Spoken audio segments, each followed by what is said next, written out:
झालं का जेवण वगैरे? माझं पण झालं. थोडं बसले होते तर मी म्हटलं असंच एखादा व्हिडिओ करावा.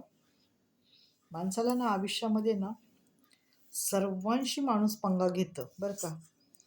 परंतु एखादी अशी व्यक्ती असते की ती पुरून उरते, है की नाही? असते का नाही? तसंच माझं आहे. ज्या वेळेस माझ्याकडे वेळ येते ना, म्हणजे माझ्याकडे वेळ असते ना, एखाद्याने मला जर त्रास दिला असता ना, तर त्याला मी पुरून उरणार. माझ्याशी पंगा नव्हता घ्यायचा, कारण मी काय तुमच्या शेपटावर पाय ठेवला नव्हता. तुम्हीच येऊन माझ्या शेपटावर पाय ठेवत होता, है की नाही? माझ्याशी पंगा घेणं फार महाग पडेल, माहिती आहे? एवढं मात्र खरं आहे. माझ्याशी पंगा कुठल्या गोष्टीचा घ्यायचा नव्हता. मी कशा प्रकारे, कुठल्या प्रकारे तुम्हाला काय करेल हे तुम्हाला माहिती नाही. त्यामुळं माझ्याशी पंगा घेणं फार महाग पडेल. पडलं आणि पडेल एवढं मात्र लक्षात ठेवायचं.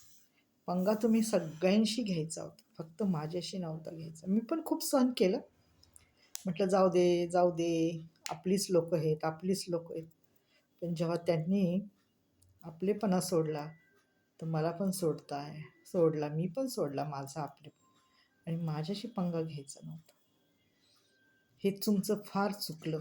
तुम्ही माझ्याशी पंगा घ्यायचाच नव्हता आयुष्यामध्ये, एवढं लक्षात ठेवायचं होतं. चूक झाली, मोठी चूक झाली.